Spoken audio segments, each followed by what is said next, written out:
Je suis née dans une famille, bretonne, très catholique et mariée très jeune, à 18 ans. J'ai eu un premier enfant, ensuite, j'ai vécu 3 avortements. En fait, mon mari ne voulait pas qu'on ait un autre enfant tout de suite. J'étais très jeune, je ne pouvais pas résister à sa volonté.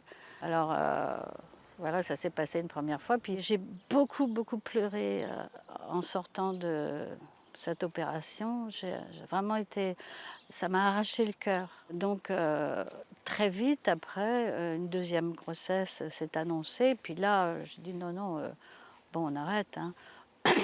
Donc, notre fille est née et encore quelque temps après, je me suis retrouvée enceinte et puis il a encore dit: «Non, on garde pas», et moi, j'avais de moins en moins de force pour défendre ces petits. Je sais pas, je regrette maintenant. 2 fois de suite, c'est arrivé après encore et c'était un drame pour moi parce que c'est un drame encore maintenant. Par la suite, je me suis dit: «Bon, je suis malheureuse comme ça, de toute façon je suis damnée, le Seigneur il veut plus de moi». Je me disais: «Ben, c'est pas la peine, là je vais tout droit en enfer, quoi. C'est plus la peine que je m'occupe de Dieu, c'est plus la peine que j'aille à l'église, c'est plus la peine que j'aille à la messe, c'est terminé.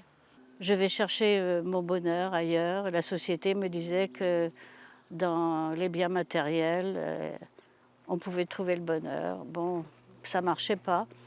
Donc je suis allée ailleurs, j'ai mis les pieds un peu partout dans les sectes, dans tout ce qu'on peut trouver, comme, ésotérisme et tout ça. Pendant 2 ans, je cherchais le bonheur. Bah, le bonheur que la société nous propose, je peux dire que c'est un leurre. C'est pas ça le bonheur, hein. Un jour, je racontais à mon amie, ce que je faisais comme expérience. Elle me dit: «Oh là là, Mona, tu me fais peur. Jésus, c'est moins cher et c'est plus sûr que». Et là, j'ai été vraiment saisie, j'ai été impressionnée, plus que si la foudre était tombée à mes pieds. Et j'ai donc, changé de cap. Je me suis rapprochée de l'église. Je suivais tout ce qui se passait, mais bon, j'y croyais pas encore trop, quoi. Et puis, j'ai rencontré un prêtre. Je lui ai raconté ma conversion et tout ça et puis il m'a dit: «Mais t'es pas venu te confesser?» Alors là, à ce moment-là, je suis tombée de ma chaise, j'ai pleuré, j'ai hurlé et ça a été quelque chose d'extraordinaire. Il m'a dit: «Donne un prénom à tes enfants, appelle-les». Et depuis maintenant, je l'ai pris, quoi. C'est une consolation. Et puis à partir de là, bah, je me suis encore rapprochée du Seigneur. Tous les ans, j'allais faire une retraite, dans le renouveau charismatique. Le dernier jour de la retraite, le prêtre, il a dit, «Ici, il y a une petite sœur qui souffre dans son mariage.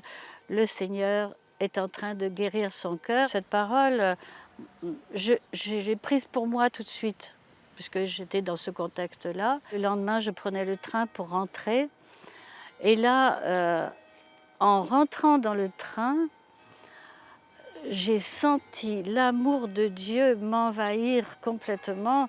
Je sentais que le Seigneur guérissait les blessures de mon âme, comme s'il pensait les bleus, comme ça. C'était doux, c'était beau. Aujourd'hui, je suis heureuse, j'ai trouvé ce que je cherchais, j'ai trouvé le bonheur. Ça fait déjà 25 ans, je suis avec le Seigneur tous les jours un petit peu plus. Ma vie, elle est comme ça maintenant, elle est douce. Elle est rude parfois parce qu'il y a des choses qui ne vont pas toujours comme je veux. Je ne pourrais plus vivre sans lui, ça c'est certain. S'il n'était pas là, je dis toujours que je serais une vieille bique, acariâtre et divorcée.